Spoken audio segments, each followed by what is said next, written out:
Sur YouTube, vous n'avez pas le droit de vous exprimer. Ils ont censuré vos vidéos. A été retiré, on l'a remise. Absolument fou dans le monde de l'aujourd'hui. Absolument fou. Justement, la censure qui est faite sur vos travaux illustre bien qu'en ce moment, penser est considéré comme potentiellement dangereux et se poser des questions aussi. Donc... Vous êtes titulaire d'un doctorat de sciences biologiques et médicales. Vous êtes maître de conférence à l'université Paris-Saclay. Vous dirigez une équipe de recherche. Bon, voilà, vous êtes effectivement, vous avez une crédibilité pour s'exprimer. Eh bien, vous dites ces vaccins génétiques favorisent l'apparition de virus recombinants.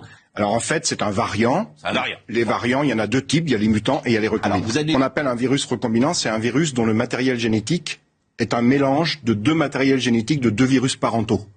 Pour que ça arrive, ce genre de choses, il faut être co-infecté par deux virus, ce qui est peu probable et fort heureusement.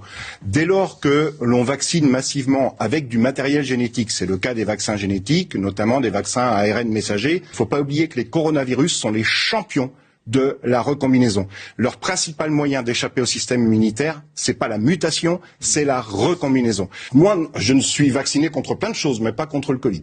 Précisément, je ne suis pas vacciné parce que je considère qu'il est de la responsabilité collective des personnes qui ne sont pas vulnérables vis-à-vis des vaccins de ne pas se faire vacciner.